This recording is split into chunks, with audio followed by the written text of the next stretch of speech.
So I'm here with Jason Neufeld from South Florida. Jason, thanks for joining us today. You are a elder law attorney. You do Medicaid planning and related work. I was hoping you could start out here by telling us a little bit more about who you are and what you do and exactly what elder law consists of. Sure. Nick, first, thank you very much for having me. It's a pleasure to be here speaking with you. Again, I'm Jason Neufeld. I'm the founding partner of Elder Needs Law. We have our two main offices are in South Florida, one being in Aventura, the second one being in Plantation, which is the one's Dade County, the other one's Broward County.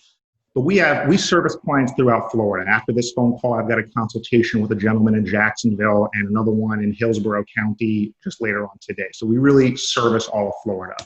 And elder law, I think it's a really interesting question. People go, what is an elder law attorney? Because it's not just one thing. Elder law is really an umbrella term for lots of different things.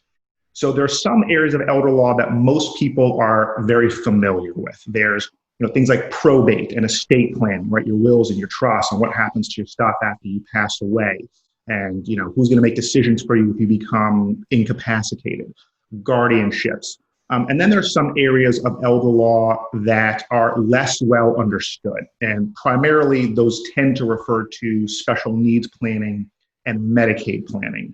So as an elder law attorney, I focus my practice primarily on Medicaid planning and estate planning. And then I have attorneys who work for me that will assist me with my probate and guardianship matters. Great. So, and I just want to touch on sort of how what you do fits in with what we're doing at Elder Guide. And the obvious fact here is that nursing home care is getting increasingly expensive, as is assisted living care. A significant percentage of people at some point, if they live long enough, will end up in one of these facilities. And at $8,000 to $10,000 a month, the average American family is going to run out of resources. And at that point, common myth is that Medicare covers this. It generally doesn't, aside from short-term rehab, and a significant percentage, some say up to 60 or 70% of people in nursing homes end up relying on Medicaid to foot the bill for that care. And so I was wondering if you could just sort of touch on what Medicaid is, how it works in Florida. I know it's a little bit different in Florida. We've got 3 programs instead of just one, like many states have, and sort of the nuances of those programs and who each would be a good fit for.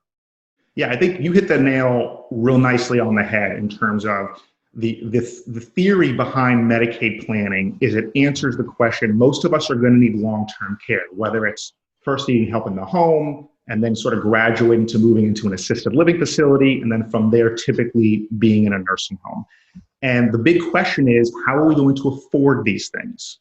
Right. And Medicaid is one of several possible answers to that question, right? So there are people who have, many hundreds of thousands of dollars or millions of dollars, and those people are usually able to self-pay, and that's great, and that's wonderful.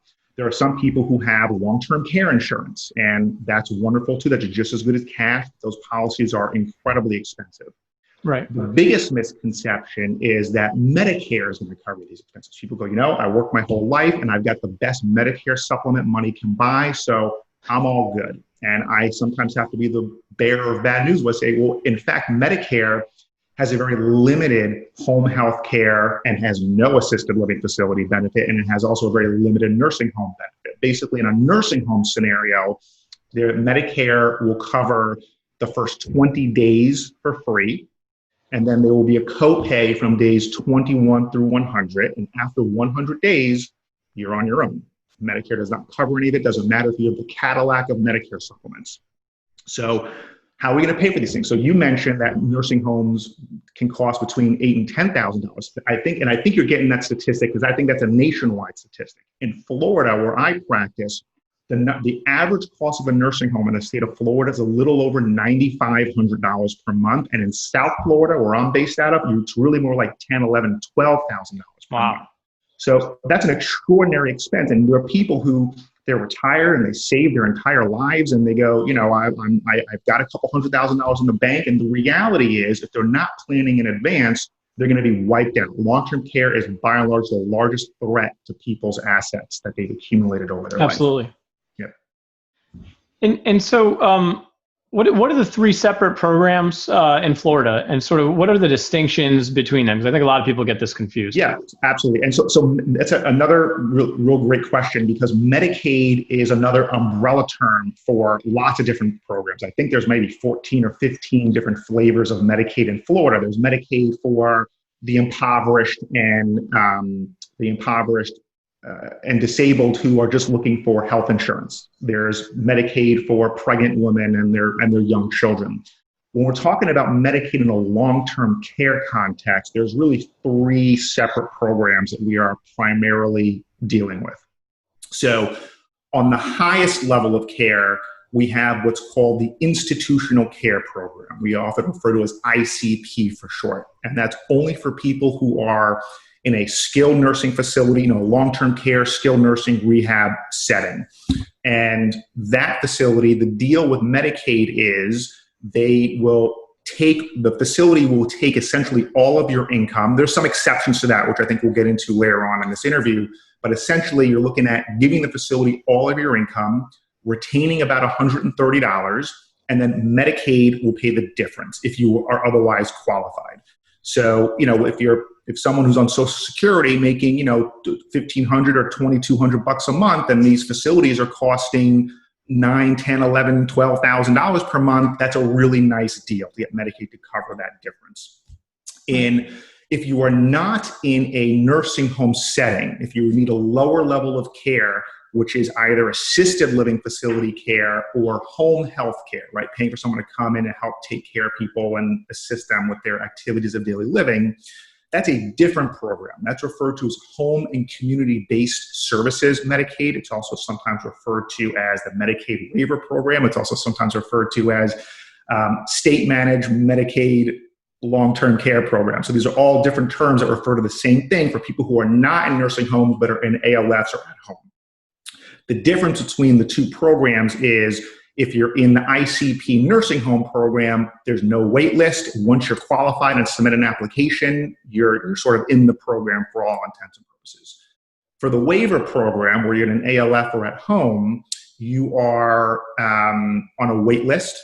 And the wait list is not first come, first served. It's based on a priority score depending on your needs. So part of our service, if we're hired to assist folks, is we coach them through that placement process. Now, I don't have a magic wand. I can't make everyone jump to the top of the list, but we know what questions they're going to ask. And what I tell people is, we're not lying, we're not making anything up, but there's multiple ways to tell the truth, and we're going to tell the truth in a way that's most advantageous and get them a higher priority score than they otherwise might.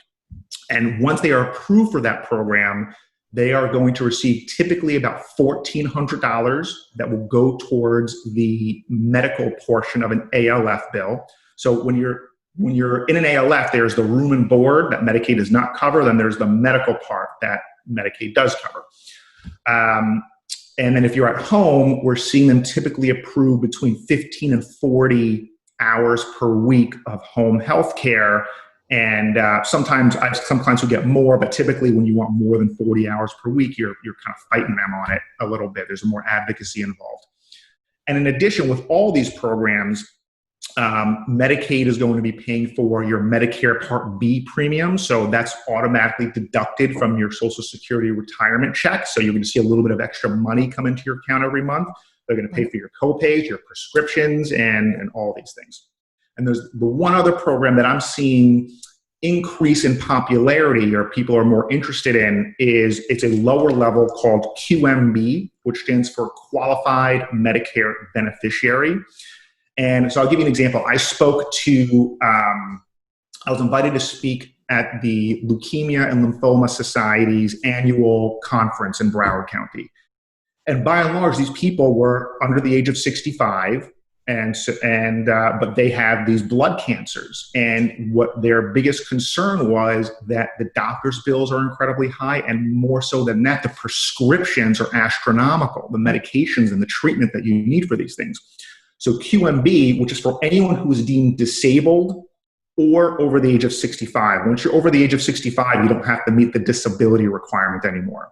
So when you're deemed disabled, then the qualified Medicare beneficiary program is going to pay for Medicare Part B Medicare Part B premiums, doctor copays, and cover these prescriptions. Because even if you're under the age of 65, once you've been deemed disabled because you have this cancer diagnosis, after 2 years, you get Medicare, right? So now you're going to get Medicare, and now you can now qualify for this QMB program that's going to cover these copays and these prescriptions. So ICP nursing home, Medicaid waiver for ALF or home care, or QMB, which is sometimes people on the waiver program, because there's a wait list, are also simultaneously applying for the QMB program because there's also no wait list for the QMB program. So I know I just threw a lot out at you, but those are the three main programs that we are primarily working with. And that's great information. Yeah. Thank you. So just sort of getting a big picture overview here, my understanding is, to qualify for Medicaid, just generally speaking, for long-term care coverage, you need to satisfy two tests. You have an income test, you have an asset test. The numbers change a little bit every year, state to state. The income test, I believe it's $2,349 a month of income you can have in 2020, and the asset test in Florida, at least, is $2,000. Now, that's for a single individual. How does it change? How does it change if I'm applying to get in a nursing home, or if I'm in a nursing home already and I'm married, and I have a spouse living at home? How does that affect that calculation? And what can my spouse retain?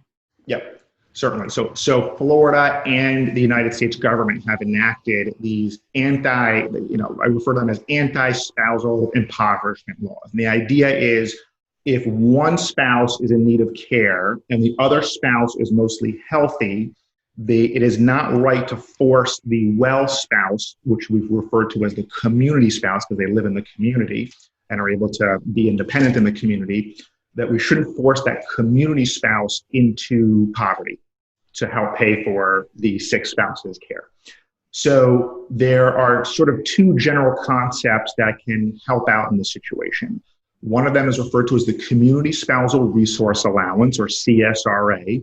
And that says in Florida, and that will vary between states. So that's why when we're talking about elder law and Medicaid planning, very state specific. Someone who's watching this in another state has got to talk to an elder law attorney in that state. I'm only familiar with Florida law. So in Florida, the Community Spousal Resource Allowance is a little over $128,000. It's actually $128,640.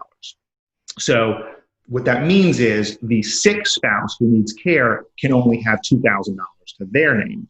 The well spouse, though, is allowed to retain up to the Community Spousal Resource Allowance. And then if they're under $128,640 plus the $2,000 that my Medicaid planning client is allowed to have, then they will satisfy that asset requirement. So if they have more than essentially $130,000 plus $1,000, then we have more planning to do because they won't naturally qualify for the benefit. Right. Okay. So the next question that invariably comes up is you can't qualify for the income test if you make over $2,349 a month in 2020 at least. But of course, as we just mentioned, nursing home care can cost anywhere from $9,500 to $12,000 a month. So if I make $3,000 or $4,000 a month, I still can't afford the nursing home of my choice.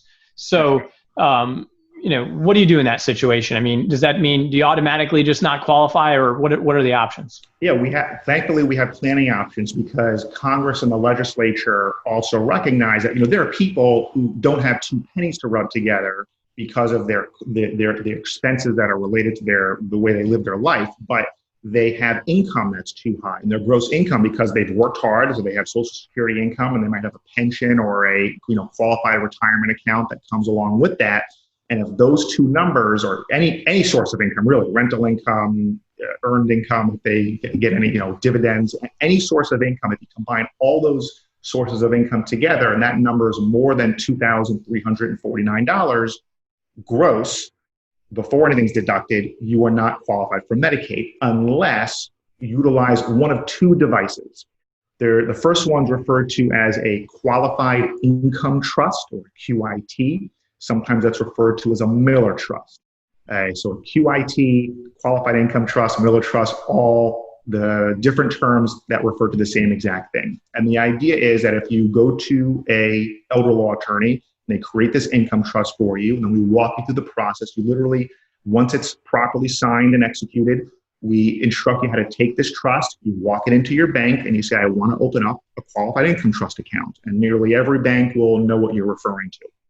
And then all you have to do, or the trustee has to do, is every single month, for as long as you want to be eligible for Medicaid, you're going to take any gross amount of money over $2,349, or whatever the income cap is that year, because it changes every year. Right. So you take it over the income cap amount and you make sure you deposit it into the qualified income trust, and then boom, like magic, you satisfy the income requirement. So a lot of people are concerned because they think of these trusts and they go, I think people think of trust as something that accumulates money. And they go, well, I don't want to lose that extra income. And luckily I'm able to tell them, you don't lose a dollar of it. The money goes in and the money comes right back out to go pay for whatever it is that you need that's related to health or medical related expenses. So if you're in an assisted living facility or a nursing home, it's very easy to take your extra income and direct it towards health or related expenses, as you have the nursing home expense or the assisted living facility expense. But there's a complication that arises for people who earn too much income and want to stay at home. If they're getting, for example, Medicaid is covering their home health care needs, well, they may not end their prescriptions and their co-pays and all these other health and medical related expenses. They may not have much more by way of non-medical or health related expenses. And the QI distributions from a qualified income trust are limited to those things. So if someone's living at home, instead of opening up a Miller Trust or a QIT, we are instead directing them to open up what's called a pooled special needs trust.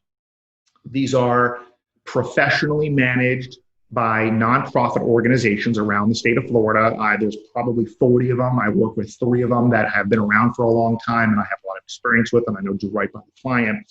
And what's nice about these trusts is they can be used to hold extra assets or extra income. So if you have an income problem because you earn too much gross income, you can place the difference in the pooled special needs trust every month, the way you would with the qualified income trust.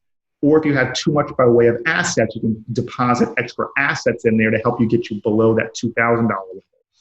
The drawback with both of these trusts, well, the pooled special needs trust, you're paying a professional to monitor it. It's a very reasonable fee. People get nervous about that. Like the least expensive one that I work with, it has a $500 like one-time buy-in, and then they're charging 1.95% of whatever it is that they're managing per year. So, I tell people, listen, if you had money with your Morgan Stanley or UBS broker, you'd be paying 1.25. You're going to be paying a little bit more for this trustee service, which is, I think, not a bad deal. The bigger drawback with both the QIT and the pooled special needs trust comes after the Medicaid recipient eventually passes away. And if there's money left in the account when they pass away, in either scenario, the trustee is obligated to notify Medicaid. Medicaid will then send a bill, and then anything left in that trust has to go back to the state of Florida before it goes to any heirs. So in a QIT, that's not a big concern because money should be going in and coming right back out. And in fact, it's an account that should be zeroing out every month, right? Money goes in and then you bring it right back out to pay for your ALF bill, your nursing home bill.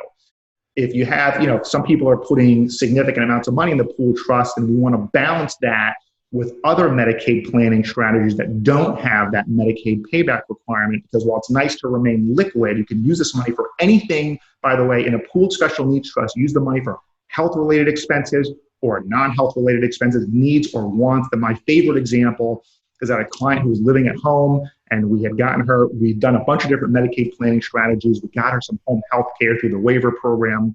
And part of it was she had money that was in a pooled special needs trust. And she called me up and she goes, Jason, you said needs or wants, right? I go, yeah, really, almost anything's available to you. And she goes, I love the Miami Heat, and I want to buy season tickets to go see the Miami Heat.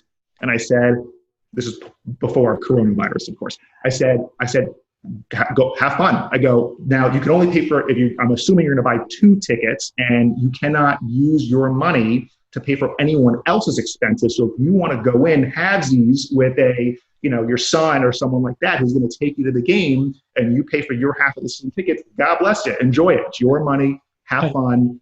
Be entertained. And I loved it. And that's a perfectly valid expense. So we covered income, a little bit of assets there. You hear $2,000 in assets, and it sounds like nothing. And I think that confuses quite a few people into thinking that there's no way they're ever going to be able to qualify because they're simply not impoverished enough. You touched a little bit on how you can do some asset planning, with some of these trust options. But I think the most interesting angle here from an asset perspective is, sort of looking at the specific assets and seeing how they're counted for Medicaid purposes. And it seems like most of the assets that are commonly owned by, the average American family are either not counted or they're counted a little bit differently. And so I just wanted to kind of go through a list there and touch on some of the big ones and just go through them. The first one, and the most prevalent is going to be a home in a personal residence. In Florida, we have something that is sort of unique, I think, to Florida and maybe one other state, which is known as Homestead Protection. I wanted you to touch on what's the difference between a personal residence that's my homestead and a vacation property or a non-homestead property. Why do we care, and how does it affect this Medicaid asset test? Yeah, first, I think it's important to mention that when we tell people that you can only have $2,000 worth of assets, that only refers to countable assets. And luckily, not every asset is countable. So the homestead, real estate in general. If you are a single individual and you have a homestead, if the value of the equity of that homestead is less than $595,000, then you don't have to worry about it being counted as an asset. So what happens is most people who are coming to me, their homes for Medicaid planning, their homes are worth under that, and it's not an issue most of the time. But occasionally you have people who they have a house that's worth $700,000.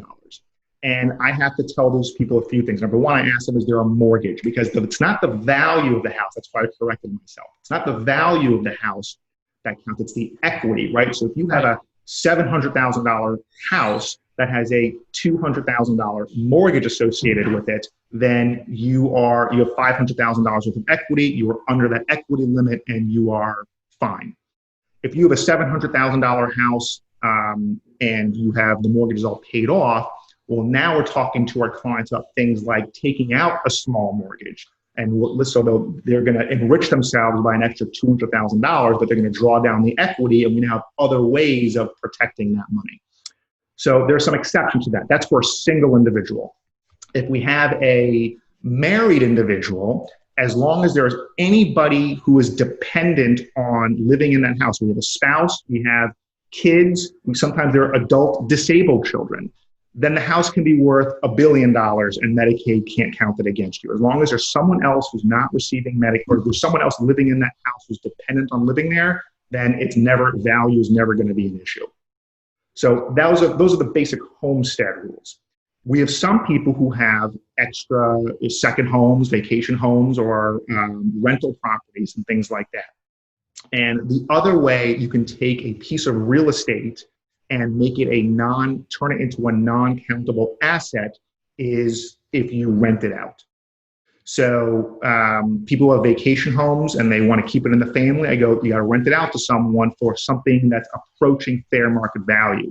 So what I mean by that is you can't rent it out to your son for $100 a month if the fair market value rent is $2,000 a month, right? So as long as it's fair market value, once you rent it out, now that's more income coming in, right? So that might mean we have more money we put into a qualified income trust or a pooled special needs trust, but now this big, huge asset is protected. And we have other things that we can do to make sure that after our client passes away, even that property is not subject to Medicaid estate recovery.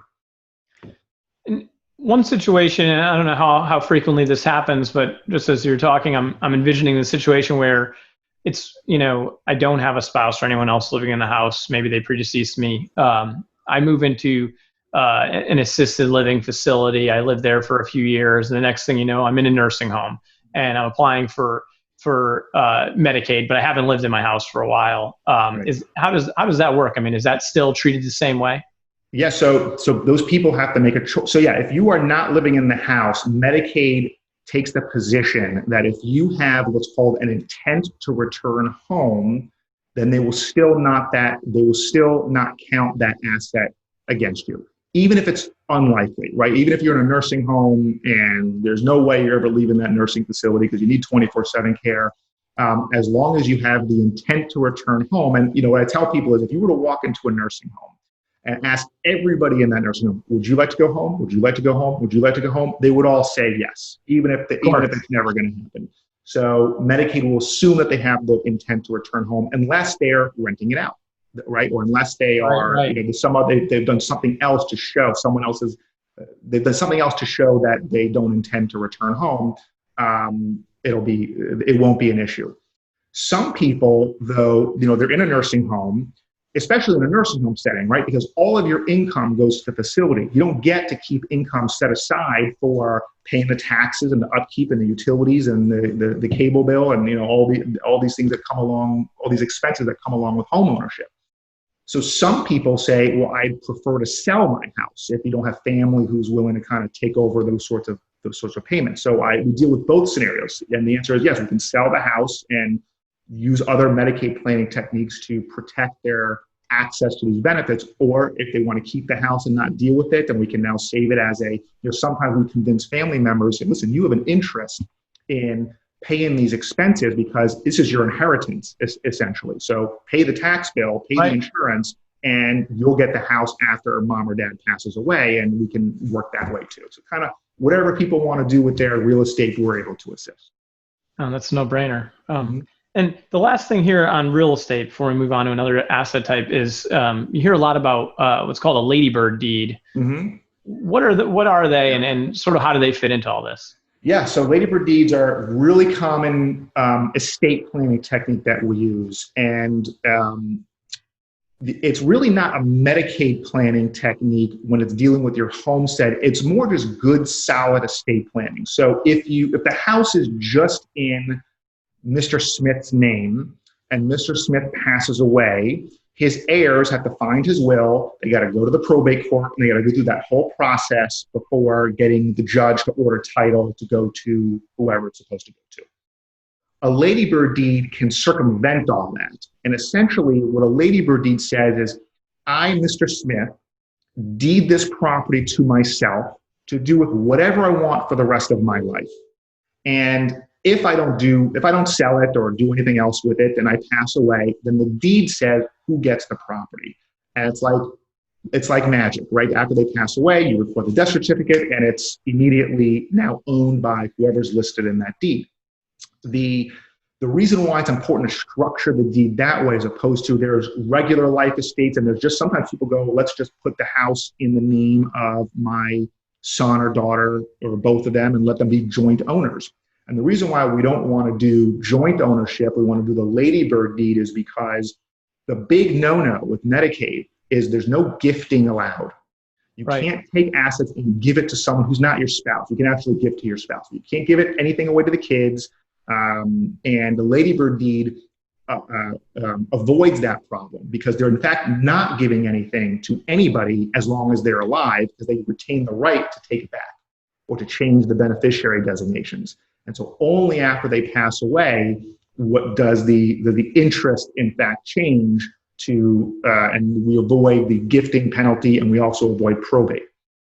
So for a homestead's not going to be counted. It's not going to go through, homestead's creditor protected. Medicaid is not any better or worse placement than FPL or Visa in terms of how creditors are able to attach themselves to assets. So if it's your homestead, the ladybird deed is not a Medicaid planning tool, it's just good estate planning. But for income producing property, the ladybird deed is great because as long as we can get the asset to avoid probate, Medicaid won't be able to touch it in Florida. And that's also a very Florida unique rule that is not always the case in many other states. Interesting. Mhm. So I want to talk about, let's move on to retirement accounts. So we have 401ks, IRAs, other types of retirement accounts. Hopefully we all have these at this point. Right. My understanding is that generally speaking, these do get somewhat favorable treatment under the Medicaid asset counting rules. But these are also sort of unique assets because it's sort of, we think of it as a stock account, but it also spins off income because we have these required minimum distributions we need to take after we reach a certain age. And I was hoping you could talk a little bit about how these assets are treated, what happens if I don't take the RMD, and sort of what are the nuances of this area. Yeah, absolutely. Because oftentimes it's the largest asset other than the house. It's, they've accumulated money over the course of their working life. And oftentimes the 401k or the IRA will exceed the value of what's in their checking, banking account or brokerage account. And the rule is, generally speaking, they are counted as an asset unless they are paying out in regular distributions. And this is only, by the way, the case for qualified retirement accounts. There are lots of non-qualified annuities that are paying out regularly. There are people who have just a standard investment brokerage account that might be spitting out income regularly. That these special rules only apply to qualified retirement accounts like IRAs, 401ks, Roths, SEPs, and these things that fall under qualified retirement, the code of the Internal Revenue Code. So as long as it's a qualified retirement account and it is paying out in regular, usually it's required minimum distributions, the law just says regular distributions, then the value of that asset is not counted. So you can have, $500,000 sitting in an IRA account, and as long as it's paying out and required minimum distributions, $500,000 is invisible as far as Medicaid's concerned. Now the income counts again, right? So that might be more money that goes into the income trust or the pooled special needs trust, but the asset's protected. So you touched a little bit on annuities there. That brings me, to this idea. We also have annuities, life insurance. There's a million products that sort of fit into these categories. Yep. The way I see it, they all sort of, you can break them all out into two basic groups. It seems, you have those with cash value and those without. And the classic example of one of these financial products without any cash value is like a term life insurance policy, which many people have. Those I know are not a countable asset because they really don't have any value until you die. But what's the difference between those types of life insurance products and ones with cash value, such as whole life insurance? Yeah. So I tell people to think about it this way. So unless it's subject to an exception, like it being a qualified retirement account or your homestead, something like that, if you can touch the money while you're alive, Medicaid will count it against you. So you can have $1 million life insurance policy, but it's a term policy and there's no cash value, so there's nothing to access. That $1 million is not counted as an asset according to Medicaid, so you're fine. But there are these lots of other insurance products like universal life insurance or whole life insurance or these hybrid policies where they accrue cash value over time. And if you can touch the cash, then the money might as well be sitting in your bank account. So we have lots of these folks, and we're doing a analysis depending on we're going to compare the cash value of the policy to the death benefit. So I have people there are lots of these $10,000 essentially it's for burial expenses, and they're $10,000 death benefit policies. And some of them have cash value components to them, and they might have $9,000 worth of cash value.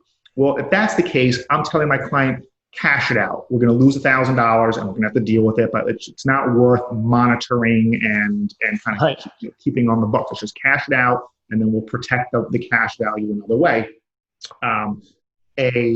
If on the other hand, it's a $100,000 death benefit and there's $50,000 worth of cash value, well, it'd be a shame to lose that $100,000 death benefit. And so what we're instructing our clients to do typically is we are getting them to borrow against the cash value. So most companies will let you go down to about $500. And so you can, then everything else, you kind of withdraw the money and we protect it another way. And now we have to treat the $500 like it's money in the bank. So if you have $500 in cash value with your life insurance policy, that means you can only have $1,500 sitting in your bank account, because everything together cannot add up to more than $2,000. Right. So, just sort of wrapping up the asset analysis here, a couple of follow-up questions. One, and you touched on this already, you talked about people, giving assets away in the context of, a gift of your home to your kids. But that is, bigger picture, that is something you hear about all the time. People saying, "Oh, I'm just gonna give everything away to my kids. I'm gonna sign these things over," and that, they think that that's somehow going to accelerate their qualification for Medicaid. You also hear about, hear stories of people getting into trouble for doing that, and then falsifying their Medicaid applications. I mean, this is really serious stuff, and it's fairly complicated. Sort of what are your thoughts on gifting in general, and sort of what are the mistakes you're seeing people make? Yeah. So a few things. The first is, I tell people to keep in mind, and when people work with me, I make them fill out a one-page asset worksheet. They're listing everything. And one of the questions is, have you given anything away in the last 5 years? And I do that because, and after they do that, I also remind them that not only are Medicaid's not taking our word for it in terms of when we present to them bank statements and things like that. You are also simultaneously signing a financial information release. You're giving DCF, which is Department of Children and Families, which is the agency that runs Medicaid in Florida. You're giving DCF the ability to conduct their own independent investigation into your finances. They can contact the IRS. They can contact your banks directly, and you've given them permission to access all of your information. It's a requirement. You can't apply if you're not willing to give them that permission. So I tell people, you better not hide anything. If you gave something away, they're going to find out about it. And if there's an account, I actually have a real life example where I had a client who was a U.S. citizen, but they were originally from Argentina. And they didn't think that Medicaid would ever find out about a bank account they had in Argentina. So they didn't disclose it to me. I have it on my worksheet. I go, look, right here, you didn't tell me about it. And I told you they're going to find out about these things. Well, I didn't think they'd go abroad. I go, well, I'm sorry. Now you've been denied, and now we have more work to do. And that's fine. So, but generally speaking, so people get back to your main question, which was about gifting. People do kind of have two different, I think, general thoughts. They go, I have $200,000 in the bank. I know I can only have two. I'm going to give 198 away because I want my kids to have this money anyway.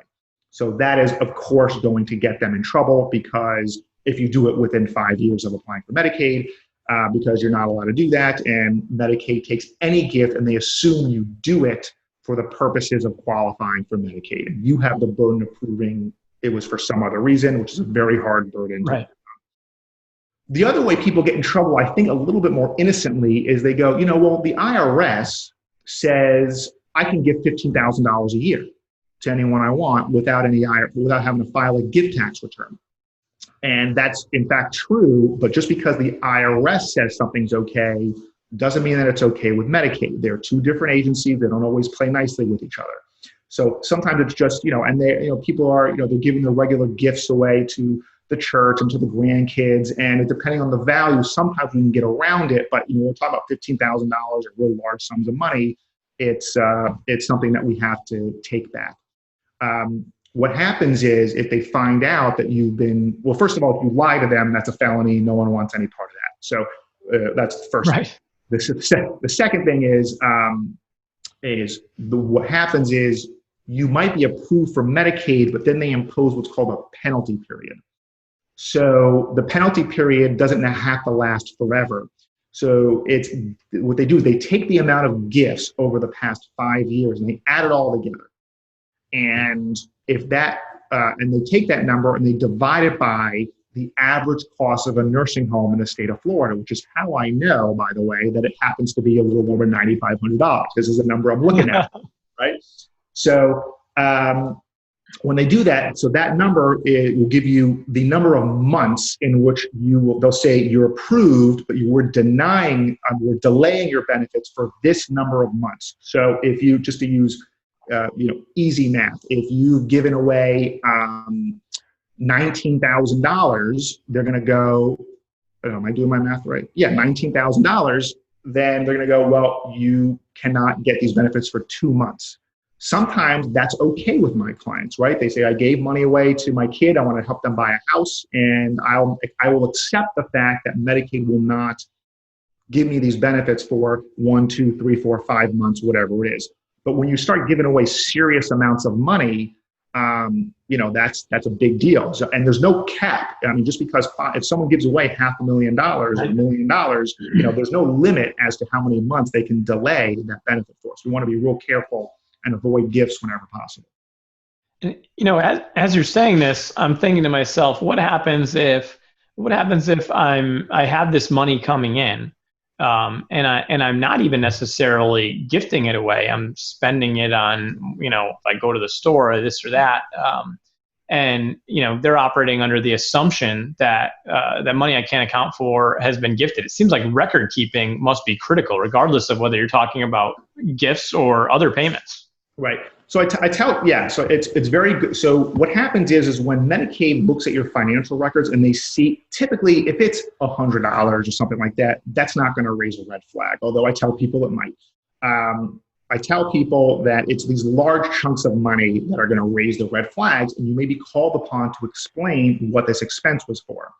I also tell people, by the way, that's the kind of the first tool in Medicaid planning that you don't really need a lawyer for, is you are allowed to spend money on yourself for anything that you need or want. You want to upgrade your house, go upgrade your house. I typically tell people, let's think of things that are practical, like prepaying for funeral and burial expenses. No one likes to think about it, but it's something that someone's going to have to pay. Some point in time, if you have credit card debt, go pay off your credit card debt. If you get a mortgage, go pay off your mortgage. These things are not gifts because you are spending it on yourself. And again, needs or wants, there's really no limit to it. Other than you can only have one car. There's a few limits to it. So in any case, but as long as you're spending the money on yourself, it's not going to trigger the gift penalty. But when they see the money leaving your account, if it's going to your credit card, they may ask to see the credit card statement. And as long as it's all your stuff, you're going to be fine. But if it's going to somebody else, it's going to cause a big red flag, and you're going to be called upon. As your lawyer, I'm going to be called upon to defend it, and we have to paper it. We got to find a receipt, and we got to find the invoice and say, what was this $10,000 transfer of money for, if it's not obvious? Right. And so as a tangential issue that I'm thinking about here also is, we're talking about the planning that I need to do if I want to be able to get nursing home care paid for by Medicaid. And we're talking about the assets that my spouse, assuming my spouse is living in the community, that she can retain. And what happens if my spouse in the community passes away first, leaving me in the nursing home? If I haven't taken any additional steps, it seems like those assets are going to come back to me, and it seems like that might disqualify me from receiving the Medicaid benefits I'm now dependent on. What type of planning is required there? You are right on the money. So this is the intersection of Medicaid planning and estate planning, because you're absolutely right. When we have the community spouse, and I think everyone, they expect that the sicker spouse in need of care is going to die first, but it doesn't always work out that way. In fact, there's a large study done, I forgot when, I'm going to send you a link to it, but it basically is saying something like 10 to 20% of the healthier spouses who are serving as the caregivers will predecease the one that they're caring for, because it's a lot of stress. It really becomes before the couple was operating as a team, and now the entire responsibility of living your life and maintaining your house, and now you're maintaining someone else's life as well, rests on the shoulders of just one person, and sometimes that's too much to bear. So now what we're doing in that case is we're doing some estate planning for both the sick spouse and the well spouse. And what we're able to do is, if we build into the will of the sicker spouse a special needs trust. Typically we want to avoid probate, right? That's what estate planning attorneys are always saying. And 99% of the time that's true. There is this one scenario where we invite a probate, because in order to get this special type of special needs trust, which by the way, I just want to say is different. There's lots of flavors of special needs trust. It's different than the pool trust I talked about before, different than the income trust I talked about before. This is called a testamentary special needs trust. And if a testamentary special needs trust can only be created through the will and can only be created through a judge's order. So we are now, in this one case, inviting a probate to get the judge to say, okay, we want the assets, instead of just staying in the sick spouse's estate, we want it going into a special needs trust. Instead of going into the well spouse's estate and just being transferred automatically to the sick spouse whose benefits we're trying to protect, we instead want the well spouse's money and estate to go into a special needs trust for the benefit of the sick spouse. And then by doing that, all the money that's in the sick spouse's special needs trust is now not counted. Not only is it not counted for Medicaid eligibility purposes, but Medicaid has no right to it after the sick spouse passes away. So now these extra assets can pass to heirs without having to worry about Medicaid estate recovery.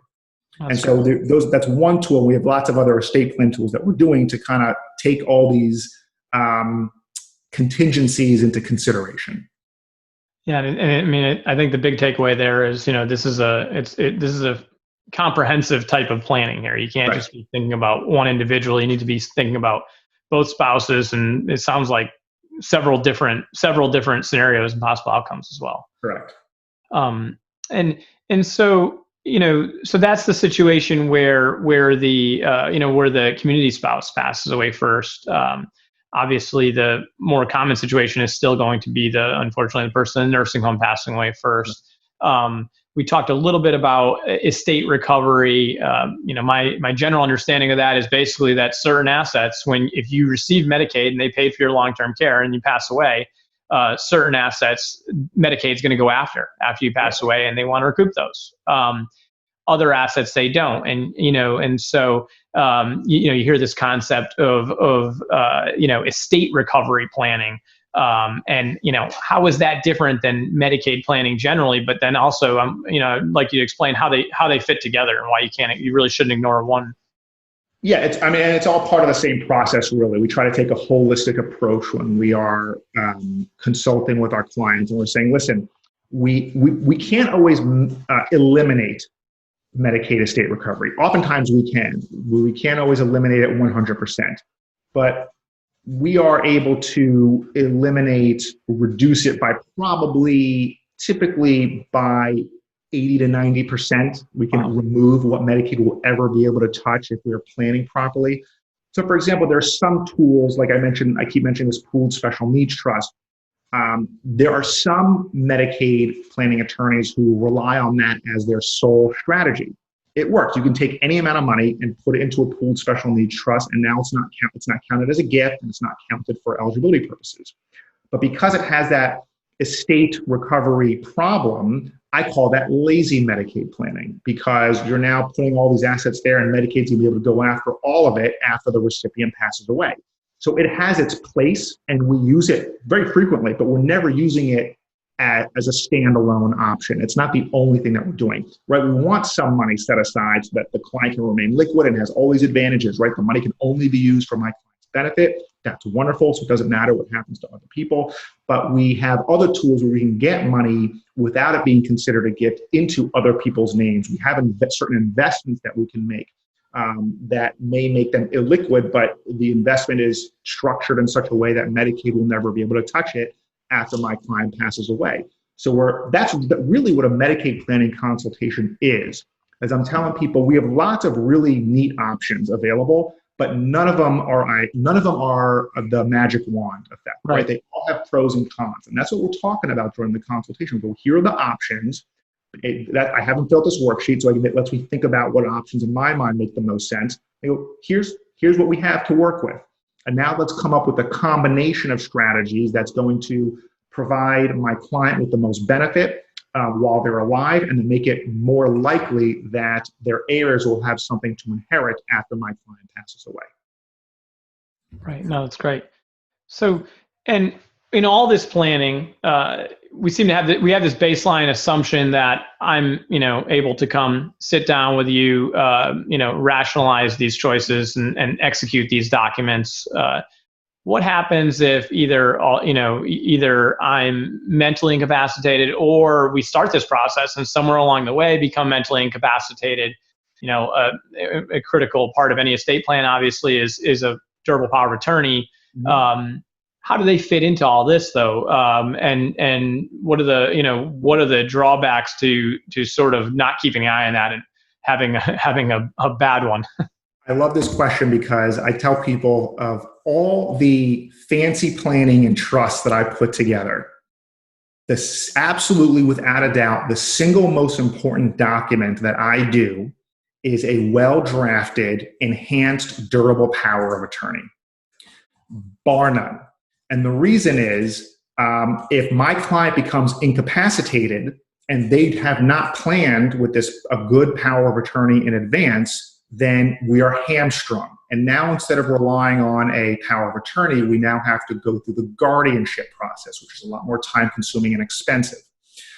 We have to be careful though with powers of attorney because they're not all created equally. I think some people have the sense that you can just download a document that's free, and there's lots of free powers of attorney on the internet, right? You can download free power of attorney, and it's funny. I did a separate video, which I'll send you later, basically looking at the 3 most common free forms that I see floating around the internet, and they have serious problems because there's a few reasons. Number one, there are a lot of old forms that are pre-2011 that are around the internet, and there are lots of attorneys who are still printing out these forms because they're not estate planning attorneys.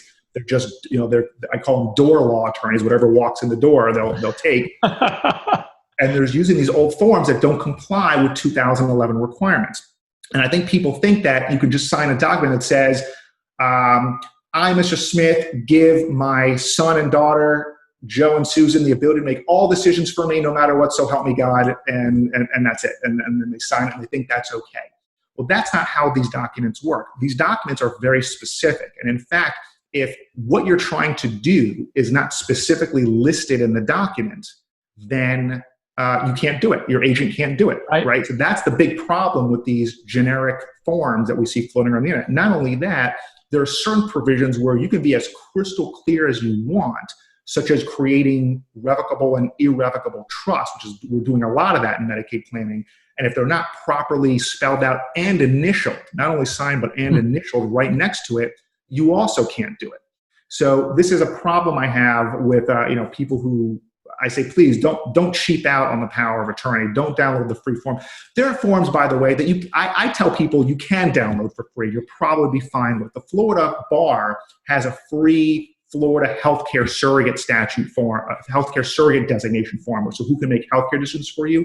That's going to be fine 99% of the time. I happen to like my form better because I make it a lot more detailed, but it's not strictly needed. And I just like things to be clear and put in a way that I think is going to make my client's life easier. But some of those free forms are fine. Don't mess around with the free form though when it comes to a durable power of attorney. Definitely. And that really leads into the last question I want to ask you here. And and this is another common theme that you see out there of people, especially today with the internet. They think that they can research these things, and everybody wants to do it yourself. This stuff is complex. I'd say that's an understatement. This might be one of the most complex areas of estate planning, frankly. Not to mention the way it ties into other areas of estate planning and other issues that we've addressed here. So, what is your advice to people who think that they can do this themselves, and where are they more likely to end up? I get that. First of all, I always like to say I'm very sympathetic to the fact that Medicaid planning can be expensive. And I tell people that there are some people who already qualify for Medicaid, right? They already have about $2,000 in their bank account. They make less than $2,349 from all sources combined. And I go, you can just call your local area agency on aging and they'll walk you through the process, and that's for free. And I get that, and I tell people that all the time. There's no law that requires you to hire an attorney to file your Medicaid application for you. Now, I will tell you this, especially in South Florida, when you call these agencies, you're on hold for, and I'm not making this up, between 45 minutes and an hour and a half. They have, I think in Miami, we have like 9 people who are covering the entire Miami-Dade County. It's something, I might be making that up, but it's some crazy low number. So not only that, but because these folks are so overworked and maybe even underpaid, they are sometimes erroneously denying applications that should be approved. Now, if you have, $2 in your bank account and you earn $500 a month, I don't think that's going to be your issue. Right. But I warn people, though, if you have any kind of substantive assets and you are trying to do this planning yourself, you got to be prepared to answer questions. The government will ask a lot of questions. It's part of what you're hiring someone like me to do is to be your voice. I'm your mouthpiece. You don't interact with the government. I interact with the government for you. You don't present things to them. I present things to them in a way that I know how they want to see it. And so it's going to be more likely that we're not going to run into these problems. But even my applications, every once in a while, my applications are denied.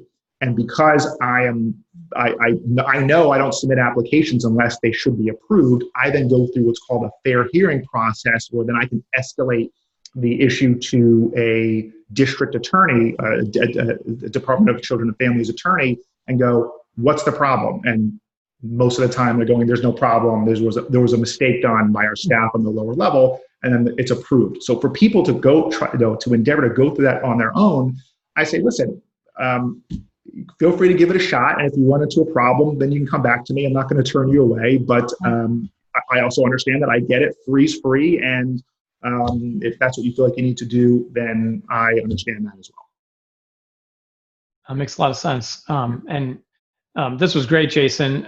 Thank you. Thank you so much for taking the time to speak with me today. I found it to be incredibly informative, and I'm sure that our people visiting our site are going to as well. Nick, it was a pleasure. I hope you can tell I love talking about this stuff. I love educating. I can tell. I try to put a lot of good information out there, and there's a lot of misconceptions when it comes to Medicaid planning. A lot of rumors and gossip and old wives' tales. And some people think you can't do it if you don't have 5 years to plan. Some people think they're going to take your house, and all that stuff is 100%. There's a lot of stuff that's not true, and so I enjoy trying to dispel these myths and give people some guidance. Thanks again, Jason. Really appreciate it. Yeah, my pleasure, Nick. All right. Take care. You too. Have a good one.